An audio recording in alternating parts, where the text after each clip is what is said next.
Buenos días, queridos hermanos, y vamos a tener en este domingo pues una palabra de parte del Señor para meditar en nuestras vidas.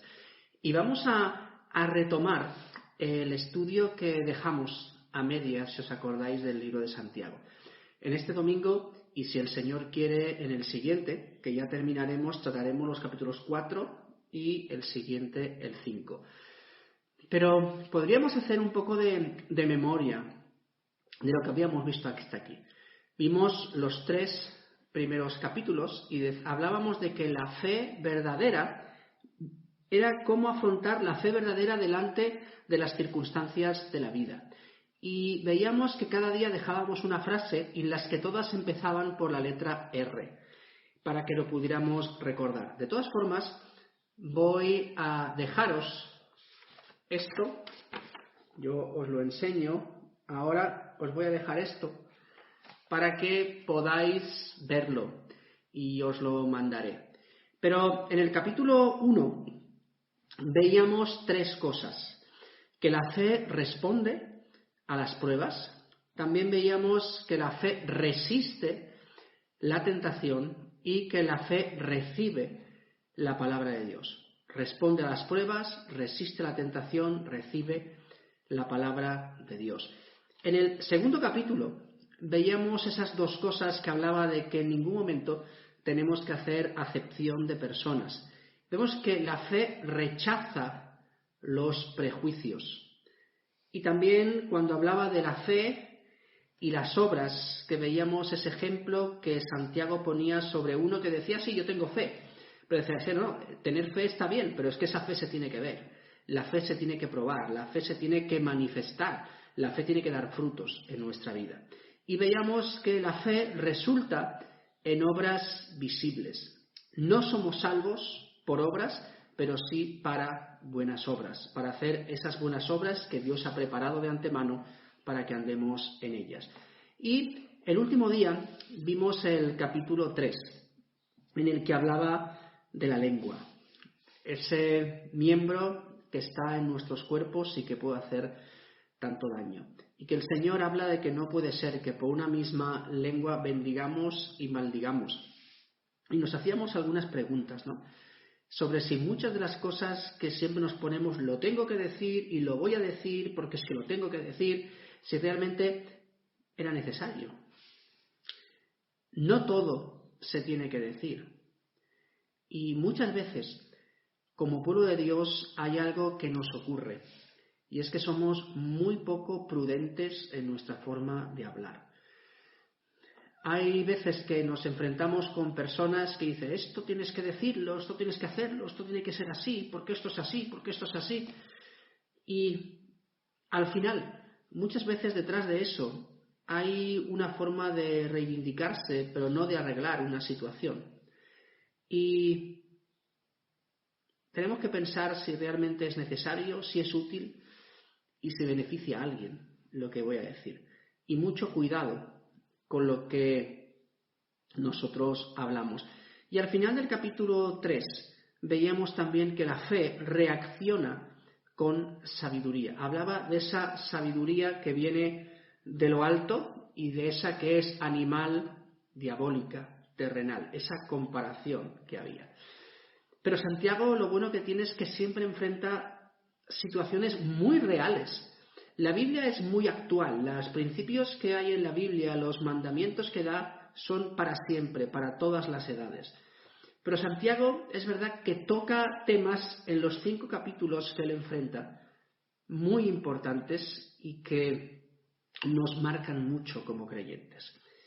Y en el capítulo 4 va a tratar una serie de problemas que es muy triste que ocurran entre nosotros, los creyentes, pero ocurren mucho más de lo que sería deseable, porque lo deseable es que no sucediera ninguno.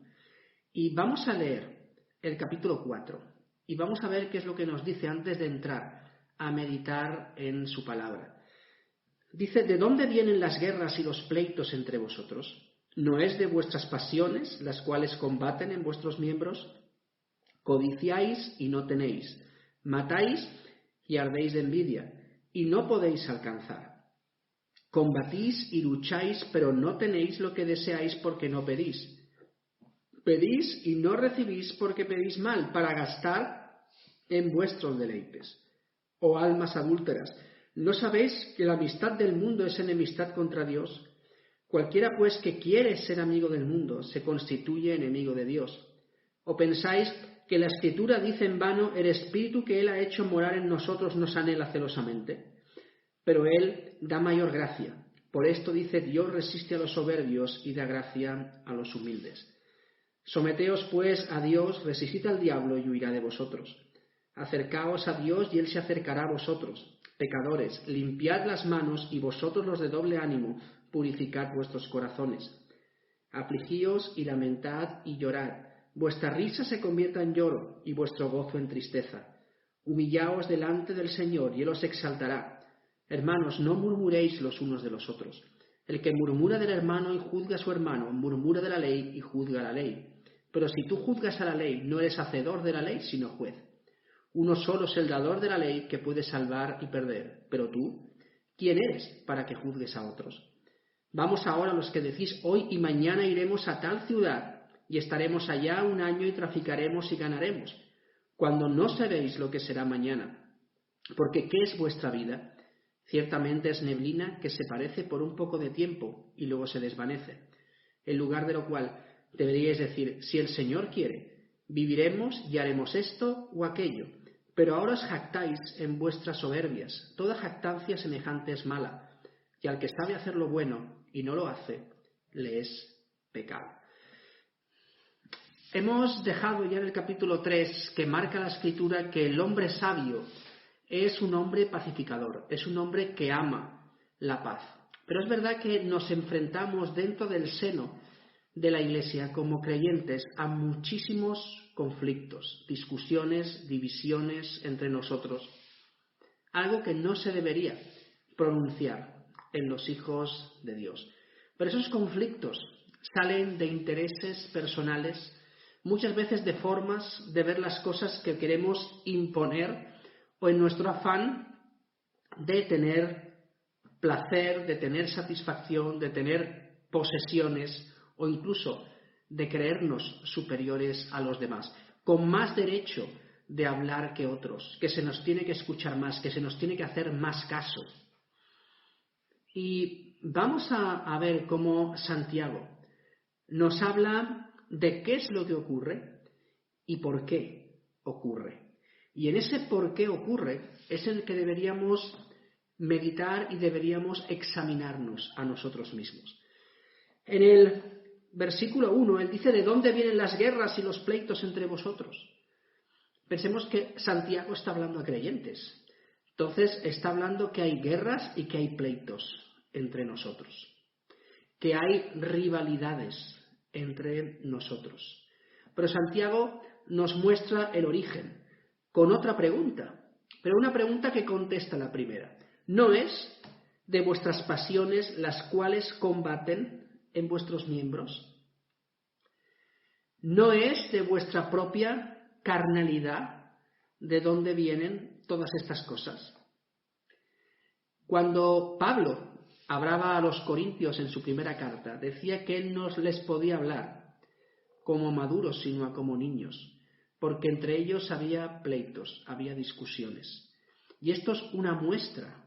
Cuando actuamos con las formas que vamos a ver aquí en esta primera parte del capítulo, no demostramos ni mucho menos ser maduros en el Señor, sino que demostramos ser niños. Cuando hay contiendas entre nosotros, cuando hay divisiones, la madurez la trae una persona que busca la paz por encima de reivindicar sus propios deseos, sus propios derechos, sus propias opiniones. Y es verdad que en la Escritura hay muchas cosas que son como son, que el Señor lo que es pecado y no podemos decir otra cosa. Hay cosas en las que no se puede discutir. Pero es que los principales problemas vienen de opiniones, vienen de deseos, vienen de querer satisfacer nuestro propio ego. De ahí vienen todos los problemas que tenemos entre nosotros. Deseamos alcanzar nuestros deseos a cualquier precio. Y lo que ocurre en el mundo, que somos capaces de pisotear a otros para alcanzar lo que yo quiero, eso ocurre también en la Iglesia. Es verdad que Santiago habla en esta primera parte y nos hace referencia a la carne, porque en este apartado vamos a ver las tres cosas, ¿no?, que nos apartan del Señor, que nos hacen entrar en esta dinámica de la discusión, que es la carne, el mundo y el diablo. Y esa carne, esa carnalidad, eso que actúa en nuestros propios miembros, eso es lo primero que nos hace caer, que nos hace discutir.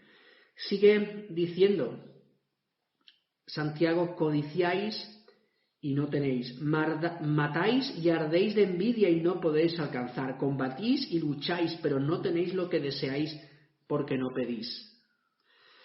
Fijaros que hay dos cosas que marcan lo que produce todas estas guerras y estos pleitos. Por un lado, la codicia. La codicia es el deseo de poseer muchas cosas, especialmente bienes y riquezas.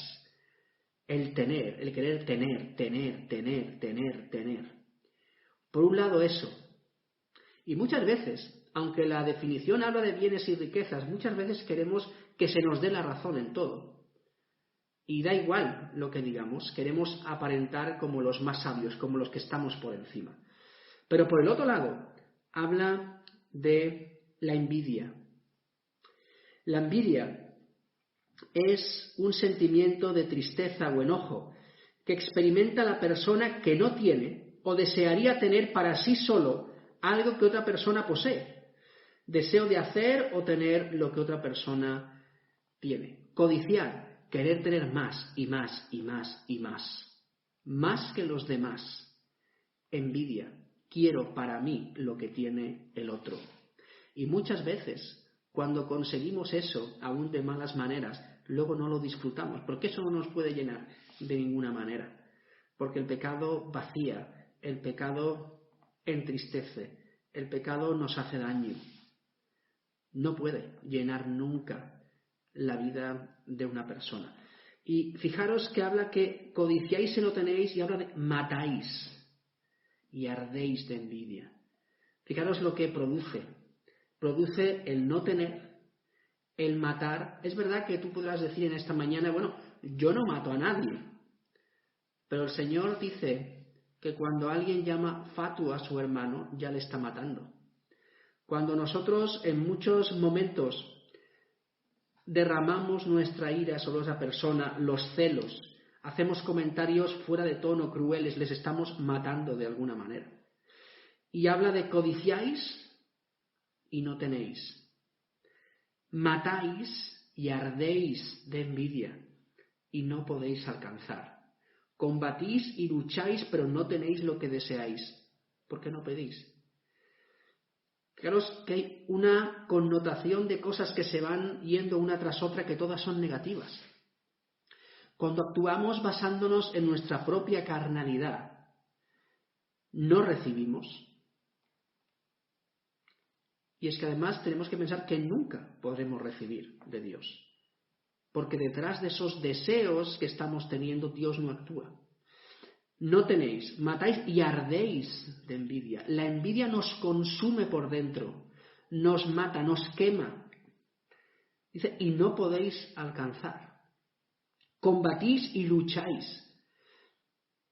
Decía el primer versículo, ¿de dónde vienen las guerras? Las guerras se compiten y se luchan. Pero dice el texto que no tenéis lo que deseáis. No lo alcanzamos. Y Santiago dice, porque no pedís. ¿Por qué? Dice, no pedís.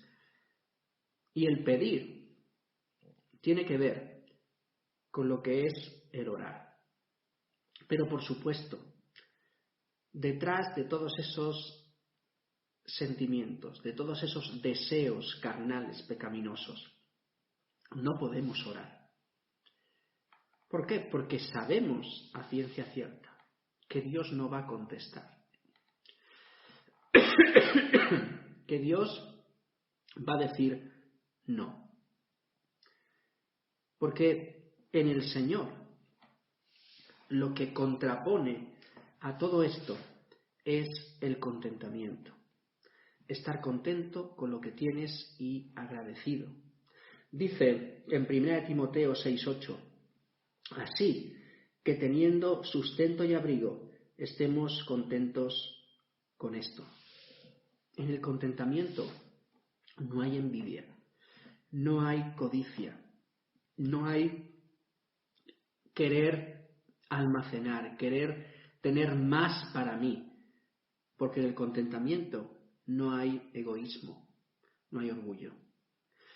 El Señor nos llama a contentarnos, pero por supuesto no lo recibimos porque no lo pedimos. Pero ¿cuántas veces? Me gustaría que pensaras en eso. ¿Cuántas veces ha habido cosas que has deseado y que las quieres, pero que sabes que Dios no las aprueba? ¿Y cuántas veces hemos querido, incluso en oración, discutir con Dios queriéndole mostrar que es bueno lo que nosotros pedimos, aún sabiendo que no está de acuerdo con la voluntad de Dios, porque es que lo queremos? Incluso queremos disfrazar y pintar las cosas de otra manera, como si a Dios pudiéramos engañarles. Pero nos damos cuenta que en la medida que andamos en eso, es lo que dice este versículo. No tenemos, ardemos de envidia, no alcanzamos y no tenemos lo que deseamos.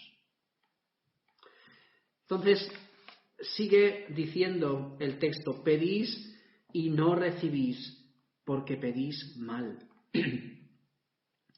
La oración, decíamos, es el manejo adecuado en el que no solamente damos gracias a Dios, sino que también ponemos delante del Señor esas peticiones que sabemos que solamente Él puede proveer, porque tenemos que tener claro que no hay nada en este mundo que tengamos que no hayamos recibido. Y sabemos que por medio de la oración ponemos también nuestras cargas en el Señor para poder descansar, que es lo que Él nos promete. Pero dice que pedimos y no recibimos porque pedimos mal. ¿Y qué es pedir mal? El texto mismo lo responde. Para gastar en vuestros propios deleites. Mirar, el Señor no es como una maquinita que le echas una moneda y te tiene que dar el premio. Pedimos y no recibimos porque pedimos mal. Entonces, ¿qué es pedir bien? Pedir bien es pedir conforme a la voluntad de Dios. Que la voluntad de Dios sea hecha en nuestras vidas. Que se cumpla su plan, su propósito en nosotros. Y en esa petición está el aceptar, el contentarnos con lo que Él tiene para mí. Pero aquí dice el texto que cuando nos dejamos llevar por esa carnalidad, por el yo, que qué triste que habiendo nacido de nuevo, que teniendo una nueva vida, teniendo un padre, teniendo un camino distinto que vivir, un camino que se tiene que vivir y donde se tiene que sentir la paz que solamente Él puede dar, todavía esa vieja naturaleza está ahí y nos está pinchando. Y pedimos mal porque pedimos para nuestros propios intereses. Y Santiago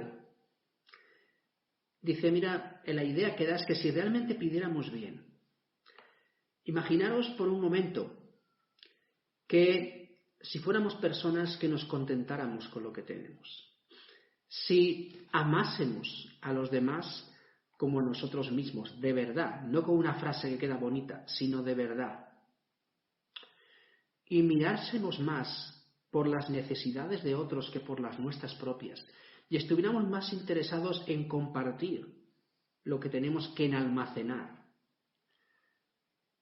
Lo que está claro es que habría muchas menos contiendas, por no decir que no las habría. Algunas veces he comentado que cuando sales de tu país y te vas a otros lugares donde hay mucha necesidad y puedes experimentar lo que están haciendo misioneros en otros lugares. Y hay algo que sorprende. Y es que en muchos lugares de este tipo no hay discusiones, no hay divisiones en las iglesias. Pero cuando miras el porqué es porque hay tanta necesidad, tanto que darse, tanto que amar a los demás, que no hay tiempo para pensar en uno mismo. Eso es lo que ocurre cuando realmente nos centramos en el Señor y nos entregamos al Señor, de verdad, y vemos las cosas como Él las ve y a las personas como Él las ve. No hay tiempo para discutir, no hay tiempo para mirarnos a nosotros mismos, porque el trabajo es mucho, el servir es mucho. Pero cuando miramos nuestros propios intereses nos empezamos a desviar. Habla en primera parte de la carne, cómo afecta en nuestra vida. Pero aquí sigue diciendo, el versículo 4, «Oh almas adúlteras, ¿no sabéis que la amistad del mundo es enemistad contra Dios? Cualquiera pues que quiera ser amigo del mundo se constituye enemigo de Dios». Santiago condena ese amor a las cosas materiales, ese amor a nosotros mismos, ese orgullo que hay en cada uno de nosotros, y lo llama adulterio espiritual. Porque de una forma o de otra servimos a otros dioses. Cuando ponemos por delante del Señor otras cosas, otras personas, incluso a nosotros mismos, estamos siendo infieles al Señor. Y el Señor dice en Mateo 12, versículo 30, «El que no es conmigo, contra mí es, y el que conmigo no recoge, desparrama». En el Señor no hay medias tintas, no hay un color gris que está entre el blanco y el negro. O estás con Él o estás en contra de Él. No se puede estar en medio. Por eso es tan importante definir. Hay una canción que a veces cantamos que dice, «Es tiempo de decidir por quién vivo». Y ahí hay una definición de cada uno. Pero si te gusta y quieres seguir las cosas del mundo, no estás del lado del Señor. Si estás dejando que la carne haga todo eso en tu vida, no estás de parte del Señor. Y la Biblia nos muestra cuáles son esos casos en los que andar en ellos nos hacen estar en enemistad contra Dios. En la primera carta de Juan, capítulo 2, versículos del 15 al 17, dice, «No améis al mundo ni las cosas que están en el mundo. Si alguno ama al mundo, el amor del Padre no está en él. Porque todo lo que hay en el mundo», y ahora dice esas tres cosas, los deseos de la carne, la carnalidad, los deseos de los ojos, la codicia, el querer tener, y dice también, y la vanagloria de la vida, el ser vanagloriosos. Cuando uno es vanaglorioso, ¿sabéis lo que estamos haciendo? Le estamos quitando la gloria a Dios para dárnosla a nosotros. Dice, seguía el texto, que todo esto no proviene del Padre, sino del mundo. Y el mundo pasa y sus deseos, mas el que hace la voluntad de Dios permanece para siempre. Los deseos de la carne, los deseos de los ojos, la vanagloria de la vida. Cuando vivimos en eso, estamos enemistados con Dios. Dice que cuando decidimos ser amigos del mundo, nos constituimos enemigos de Dios. No se puede andar con un pie en cada sitio. Hay que definirse. Y aquí llegamos a un versículo difícil, un versículo que siempre lo leemos, lo entendemos de una manera distinta a lo que dice, porque el contexto en el que estamos hablando es de problemas, es de guerras, es de pleitos, es de carnalidad, es de mundanalidad. Y aquí dice, o pensáis, el versículo 5, que la Escritura dice en vano, el Espíritu que la ha hecho morar en vosotros nos anhela celosamente. Es verdad que aquí hay un resumen de lo que enseña la Escritura, porque no hay un pasaje en toda la Escritura que diga esto. Pero dice que la Escritura dice en vano, está diciendo que enseña en vano, porque son lecciones que la Escritura da, pero esto no tenemos un versículo en la Biblia que sea citado literalmente como lo que aquí dice. Pero habla que el Espíritu que Él ha hecho morar en nosotros nos anhela celosamente. Y es verdad que miramos nuestras Biblias y este Espíritu lo tenemos en mayúscula. Y cuando lo vemos así decimos, habla del Espíritu Santo. Pero en este contexto, y también indagando y consultando buenos expositores, buenos comentaristas de la Biblia, todos coinciden en un tema. Es que aquí no está hablando del Espíritu Santo. Está hablando del espíritu humano. De ese espíritu humano que hace que nuestra naturaleza, nuestra vieja naturaleza, codicie y envidie. Porque está aquí, porque el siguiente versículo sí vemos un cambio de dirección. Porque va a empezar, pero haciendo un paro a lo que ha dicho hasta aquí. Hasta aquí ha hablado de guerras, de pleitos, de carnalidad, de codicias, de envidias, de no pedir. Está hablando de ser amigo del mundo. Y ese espíritu que recibimos humano cuando nosotros nacemos, que es el por el que tenemos vida, es ese espíritu que tenemos en nuestra vieja naturaleza. Ese espíritu que sigue ahí, pero que un día nosotros, cuando creemos en el Señor, recibimos otro espíritu de parte del Señor, que es el Espíritu Santo. Pero vemos en la Escritura que hay esa convivir entre dos espíritus. Porque dice que el Espíritu mismo con mayúscula da testimonio a nuestro espíritu con minúscula de que somos hijos de Dios. El Espíritu Santo es el que da testimonio en nosotros de que somos hijos de Dios. Pero como hombres, como mujeres, tenemos espíritu. Y ese espíritu lo tenemos desde el principio. Entonces aquí está haciendo referencia a ese espíritu humano, a ese espíritu que tenemos desde que nacemos, que en nuestra carnalidad nos lleva a tener envidia y codicia, que es todo lo que causa nuestra infidelidad hacia Dios. Pero ahora aquí hay un cambio de dirección en el versículo 6. Pero Él da mayor gracia. Por esto dice, Dios resiste a los soberbios y da gracia a los humildes. Aquí marca aquel que su corazón está lleno de orgullo, hablando de los soberbios y de la persona que vive humildemente en dependencia del Señor. Uno recibe gracia de parte del Señor, otro es resistido por parte del Señor. Y en Proverbios nos habla de varias cosas que Dios no ama, que Dios no quiere. Y si nos vamos al libro de Proverbios, vamos a ver algunas citas que pone en este libro. En Proverbios 6, el capítulo 6 de Proverbios, dice lo siguiente. Dice el 16 y el 17, 6 cosas aborrece Jehová y aun 7 abomina su alma. Los ojos altivos. Cuando habla de los ojos altivos, habla de los ojos orgullosos, de los ojos que miran con superioridad. Esto no es aceptable delante del Señor. Los ojos altivos. ¿Cómo miras a los demás? También habla en Proverbios 16, versículo 5. Dice, abominación es a Jehová todo altivo de corazón. Ciertamente no quedará impune.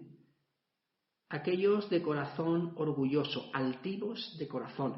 Aquellos que en sus motivaciones está solamente ellos mismos.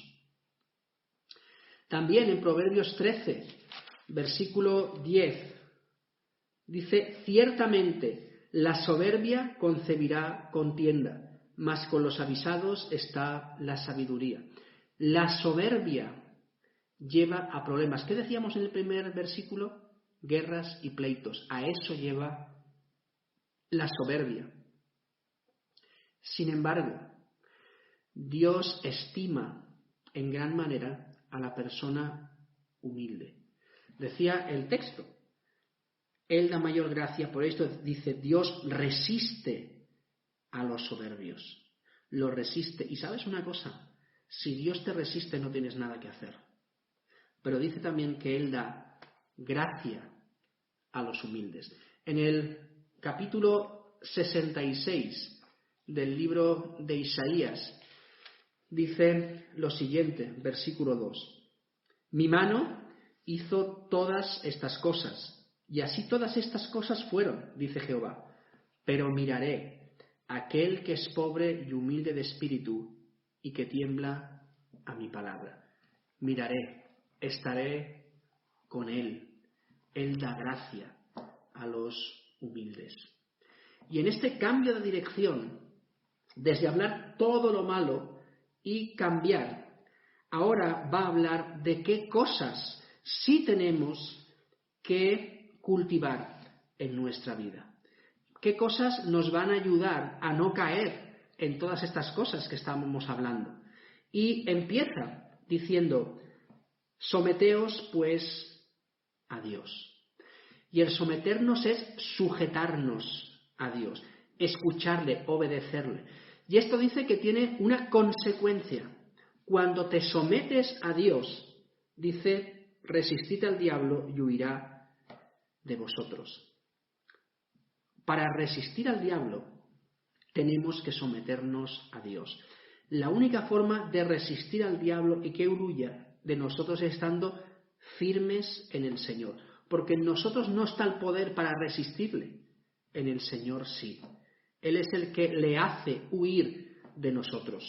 Por eso debemos someternos al Señor. Sigue diciendo, acercaos a Dios y Él se acercará a vosotros. Acercarlos, buscarle en oración. Aquí habla de eso. Cuando esto ocurre, Él nos perdona, Él nos limpia, nos restaura y nos dirige. En el acercamiento a Dios está el perdón, la restauración y la guía. Acércate a Dios. Busca a Dios en oración. También habla de que pecadores, limpiad las manos y vosotros los de doble ánimo, purificad vuestros corazones. Habla de limpiar las manos, de purificar los corazones. Y en esto hace esa doble comparación de lo que hacemos y de nuestros sentimientos, del por qué lo hacemos. Cuando habla de limpiar las manos, habla que nuestros actos sean limpios delante del Señor. Y el purificar el corazón habla de que nuestra motivación, lo que produce esos actos, sea algo puro delante del Señor, que nace del someterse y del acercarse al Señor. A partir de aquí, está diciendo también, cuando nos damos cuenta de que hemos caído en esa dinámica que hablaba antes, del tener contiendas, del tener discusiones, del dejarnos llevar por la carnalidad, cuando nos damos cuenta realmente de que estamos actuando mal delante de Dios, esto tiene que producir algo en nosotros. ¿Y qué tiene que producir? Dice el versículo 9, afligíos, lamentad y llorad. Vuestra risa se convierta en lloro y vuestro gozo en tristeza. Afligir, lamentad y llorar. Esto es lo que tiene que producir en un verdadero hijo de Dios cuando se da cuenta que está andando fuera de la voluntad de Dios, que está actuando mal, que está buscando su propio interés, dejando a Dios de lado. La confesión tiene que ir acompañada de un profundo dolor por el pecado, que nos lleva a ese arrepentimiento real y genuino. Porque cuando pecamos, esa aflicción, ese lamentar y ese llorar nos viene porque hemos estado ofendiendo al Señor. Y otra vez dice ahora al final, humillaos delante del Señor y Él os exaltará. La humillación delante del Señor tiene mucho que ver con la humildad. Nuestra exaltación no viene nunca de lo que hacemos, no vendrá nunca de nuestros propios deseos, sino que la humildad viene de saber quiénes somos en el Señor. La verdadera humildad viene de cuando nos sometemos, cuando nos acercamos, cuando nuestras obras son limpias y nuestras motivaciones puras delante del Señor. Cuando somos sensibles al pecado y lamentamos y lloramos y nos afligimos cuando hemos caído. Entonces nos acercamos al Señor con humildad. Y el Señor dice que en esa humildad es donde realmente Él nos exaltará. Nosotros no podemos exaltarnos a nosotros mismos. Había un hombre que está en una de las cartas de Juan, en la tercera de Juan, que él se exaltaba a sí mismo, un tal Diótrefes, que era un hombre que él quería tener el primer lugar, la posición más alta en la iglesia.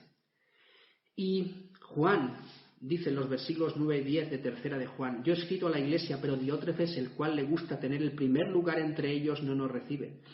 Por esta causa, si yo fuere, recordaré las obras que hace parloteando con palabras malignas contra nosotros. No contento con estas cosas, no recibe a los hermanos, y a los que quieren recibirnos se lo prohíbe y los expulsa de la iglesia. Un hombre lleno de sí mismo, que quería mandar, que quería controlar, que quería que sus propios deseos se llevaran a cabo. Y Juan desprecia todo eso. Pero en el capítulo 6 del Evangelio de Mateo, en ese capítulo que habla del acercarnos a Dios en oración, da esa idea de la exaltación. ¿Dónde está nuestra exaltación? Viene en ese tiempo, en ese momento de buscar la intimidad con el Señor. Fijaros que ahí habla de cuando demos limosna, de la oración y del ayuno. Y dice en el versículo 4, para que sea tu limosna, dice el 3, mas cuando tú des limosna no sepa tu izquierda lo que hace tu derecha, para que sea tu limosna en secreto, y tu Padre que ve en lo secreto te recompensará en lo público. En lo secreto, en la intimidad con el Señor. Eso que da, hablando de la limosna, está entre tú y el Señor.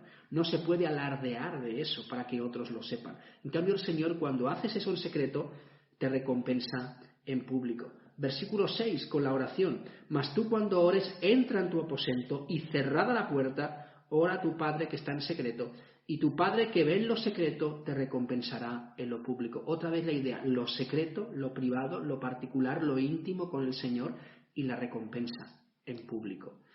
Y con el ayuno, en el versículo 18 también dice, leeremos el 17, cuando tú ayunes, unge tu cabeza y lava tu rostro, para no mostrar a los hombres que ayunas, sino a tu Padre que está en secreto, y tu Padre que ve en lo secreto te recompensará en público. Nunca hacer nada para ser visto, nunca hacer nada para promocionarte, sino para honrar al Señor. Y el Señor que ve en lo secreto te recompensará en lo público. Nuestras recompensas vienen del Señor, pero son fruto de la humildad, del acercarnos al Señor, del someternos, de buscarle, de hacer las cosas limpias y con unas motivaciones puras, como decíamos. Eso es lo que lleva a humillarnos de verdad delante del Señor. Hasta aquí vemos esta primera parte. ¿Y qué cosa diremos aquí? La fe verdadera resuelve los conflictos. Otra vez con la R. Resuelve los conflictos. Esa fe que se deposita en Dios, buscando la voluntad de Dios y que no busca lo suyo personal. ¿Hay pleitos? ¿Hay guerras entre nosotros? Sí, lamentablemente. ¿Vienen de nuestra propia carnalidad? Sí. Pero el Señor nos llama a no ser amigos del mundo, sino a buscar a Dios. Y nos llama a someternos, a acercarnos, a buscarle, a humillarnos delante del Señor. Y ahora hay otro momento que habla de juzgar al hermano. De esto casi no hace falta explicar lo que es, porque es que somos especialistas en juzgar los unos a los otros. Y aquí habla del pecado de la crítica, de la murmuración. Pero cuando vamos o tenemos la tentación de criticar a alguien, nos teníamos que preguntar, ¿qué bien hace eso a mi hermano? ¿Le hace algún bien? ¿Le va a ayudar en algo? ¿Qué bien me hace a mí mismo? ¿Me hace algún bien entrar en la crítica y en la murmuración? Y luego algo importante, ¿qué gloria le da a Dios todo eso? Porque si la respuesta es ninguna, en nosotros no tendría que haber ni crítica ni murmuración. Además, la ley, la palabra, es lo que puede juzgar. Porque ahí está la voluntad de Dios. Ahí se puede juzgar. Pero tú no puedes juzgar. Porque en el momento que yo me pongo por encima de la palabra, por encima de lo que muestra la voluntad de Dios y juzgo, yo no me hago cumplidor de la ley, obediente a la ley, sino que me vuelvo en juez. ¿Y acaso nosotros nos creemos, osamos usurpar el puesto que solamente lo tiene Dios? Entonces dice, uno solo es el dador de la ley que puede salvar y perder. Pero tú, ¿quién eres para que juzgues a otro? ¿Nos vamos a poner en lugar de Dios? Cuando Dios no hace esas cosas. La misma palabra de Dios es la que nos marca lo que está bien y lo que está mal. Y ese es el filtro por el que tenemos que mirar las cosas. Pero la crítica y la murmuración no entra en la voluntad de Dios, porque la crítica y la murmuración tienen como objetivo el dañar a la otra persona y el ponernos por encima de ellos. Decíamos que esto Dios no lo acepta. Hemos visto que la fe resuelve conflictos, no los crea. Y ya al final, de una forma rápida, del versículos 13 al 17, vamos a ver que aquí habla de un pecado de planificar nuestra vida sin tener a Dios en cuenta. Cuando vas a buscar un trabajo, cuando quieres ponerte a estudiar una carrera, cuando vas a decidir con quién vas a compartir tu vida, cuando quieres decidir y tomar la decisión de comprarte una casa, un coche, de invertir, de hacer, ¿qué papel ocupa Dios en esa decisión? ¿Le consultas a Dios? ¿O le informas solamente de la decisión que tú has tomado? O a veces no queremos preguntarle a Dios porque no nos diga que no, porque en eso que queremos está nuestro deseo. Pero dice el Señor que esto no tiene que ser así. Y fijémonos en los detalles que habla este versículo. Dice, vamos ahora los que decís hoy y mañana iremos a tal ciudad y estaremos allá un año y traficaremos y ganaremos. Había pensado en todo, en el tiempo, hoy o mañana. En lo personal, nosotros somos los que lo vamos a hacer. El lugar, a tal ciudad. La duración, estaremos allí un año. ¿Qué haremos? La actividad, traficaremos. ¿Y cuál será el resultado? Ganaremos. Ya estaba todo previsto. En la mente estaba todo previsto, el plan estaba hecho, lo que harían, lo que ganarían, lo que recibirían. Pero ¿cuál es el problema de aquí? ¿Qué es lo que no hay? ¿O quién no está en todo esto? Dios. Dios no está ahí. Dice, cuando no sabéis lo que será mañana. Porque vuestra vida, ¿qué es? Ciertamente es neblina que se aparece por un poco de tiempo y se desvanece. Si nosotros no tenemos ni la capacidad de aumentar un poco nuestra estatura, no podemos ninguna de esas cosas hacerla en nosotros mismos. ¿Cómo? Decimos que ya tenemos tomadas las decisiones en toda nuestra vida. Y Dios no está ahí. Pero es que precisamente esto es lo que hizo el diablo. Y es, bueno, esto es un poco fuerte. No, ¿qué es lo que hizo el diablo? En Isaías 14, 13 y 14 dice, fijaros, subiré al cielo. Esto lo decía Satanás. Por encima de las estrellas de Dios levantaré mi trono. En el monte de la reunión me sentaré. En el extremo norte, sobre las alturas, subiré y seré semejante al Altísimo. ¿Qué hay aquí? Fijaros los verbos. Subiré, levantaré, me sentaré, subiré y seré semejante al Altísimo. Yo. ¿Ahí quién no está? Dios tampoco. Cuando planeamos las cosas, no está mal planear. Aquí no está condenando el planear. Está condenando el planear sin tener a Dios en cuenta. Toda decisión que tú tengas que tomar en tu vida, tienes que consultarla al Señor. Toda decisión tiene que estar basada en un tiempo de oración, de buscarle, de dejar nuestros deseos a un lado, decir, Señor, ¿qué es lo que tú quieres? Porque dice el texto, en lugar de eso, deberíais decir, Si el Señor quiere, viviremos y haremos esto o aquello. Dios debe ser consultado y tenemos que llevar a cabo su voluntad. Y si hay algo que nosotros deseamos, que lo queremos planear y Dios dice no, tenemos que rectificar y tenemos que ir y buscar y decir, Señor, ¿qué es lo que tú quieres que yo haga? ¿Cómo quieres que lo haga? Teníamos que vivir de una forma consecuente, sabiendo que nuestras vidas están en sus manos. Pablo tuvo un ejemplo de eso. Pablo, en 4 versículos, hablaba justamente de eso. En Hechos 18:21, Pablo quería volver a visitar a los efesios, pero él dijo, si Dios quiere, él volvería a hacerlo, si Dios quiere.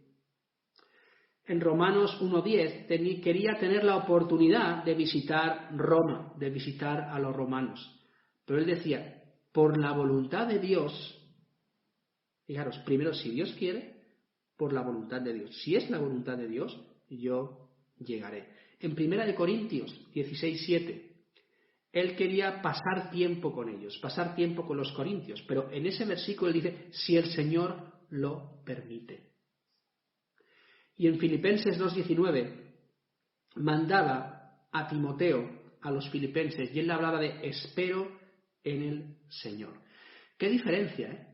Cuando hablamos, vamos ahora los que decís, hoy y mañana iremos a tal ciudad, estaremos allá un año, traficaremos y ganaremos.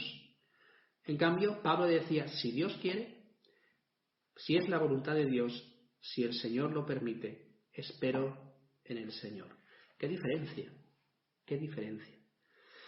Entonces, sigue diciendo que toda jactancia que tiene como origen la soberbia es mala. Los creyentes se enorgullecían de sus planes de futuro, eran arrogantes en la confianza que tenían en ellos mismos y pensaban que nada ni nadie podía interferir en eso. Actuaban como si fueran dueños de su propio destino. Entonces, toda esta jactancia, dice el Señor, que es mala. No somos dueños de nuestro destino. Es el Señor. Entonces, toda esa jactancia es mala. Por eso, al final, dice que aquel que sabe hacer lo bueno y no lo hace, le es pecado. El pecado está en el que si sabes hacer lo correcto y no lo haces, es pecado. En este contexto que habla este versículo, lo bueno incluye a Dios. Lo bueno es que incluyas a Dios en tu vida a la hora de tomar tus decisiones y a la hora de hacer o no hacer cada una de las cosas. Vivir con una mente dependiente totalmente de Él.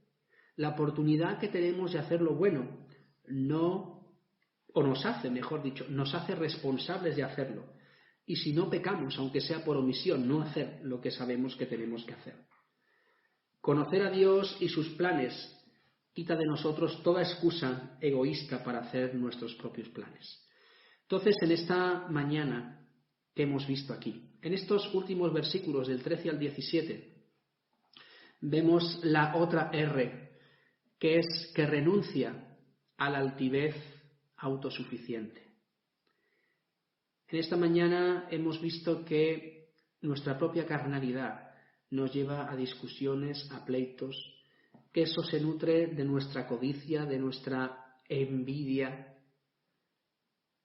que pedimos mal porque pedimos para nuestros deleites, que eso nos lleva a pedir y no recibir, nos lleva también a estar en adulterio espiritual.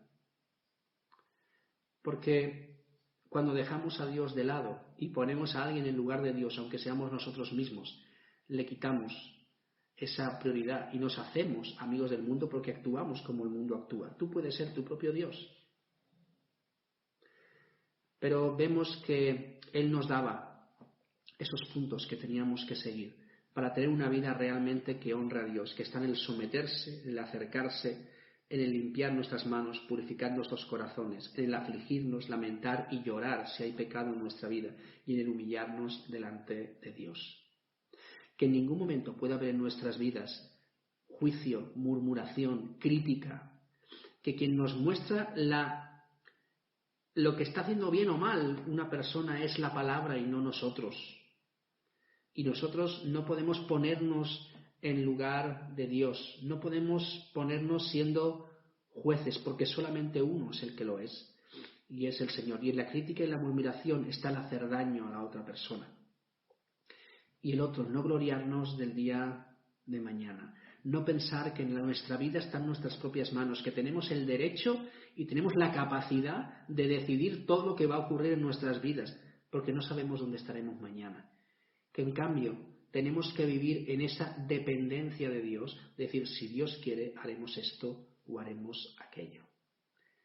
Fijaros que en estas partes habla de cosas malas, pero de cosas buenas. Las buenas son el someterse a Dios. Las cosas buenas son el acercarse, el buscarle, el humillarnos delante de Dios y el contar con Él para todo. ¿Eso es lo que a ti te define? ¿O es lo contrario lo que te define? Que el Señor nos ayude y nos haga ser personas que realmente vivimos nuestra fe, como hemos visto hoy, una fe que resuelve los conflictos, que no los crea, pero una fe que renuncia a la altivez y a la autosuficiencia, sino que todo depende de Dios. Señor, gracias por tu palabra. Señor, gracias porque en ella eres muy claro y nos muestras dónde están nuestros errores y de dónde vienen los problemas, Señor, y nos los muestras claramente. Pero, Señor, tú no nos dejas solamente con eso, sino nos pones la parte de corregirlos, la parte en cómo tener una vida que a ti te agrade. Señor, gracias porque qué bueno poder decir que nuestras vidas están en tus manos, porque nosotros no sabemos y no somos capaces de llevar nuestra vida conforme tú quieres. Te necesitamos para todo. Y que nuestra boca no esté el organizarnos sin contar contigo, sino el que siempre busquemos tus planes, tus propósitos, tu voluntad, el preguntarte, el consultarte en todas las cosas. Gracias, Señor, por este tiempo. Y queremos, Señor, pedirte de tu ayuda para poder llevar a cabo y tener una vida que te honre y te glorifique a ti. Gracias, Señor, por todo. En el nombre de Jesús. Amén.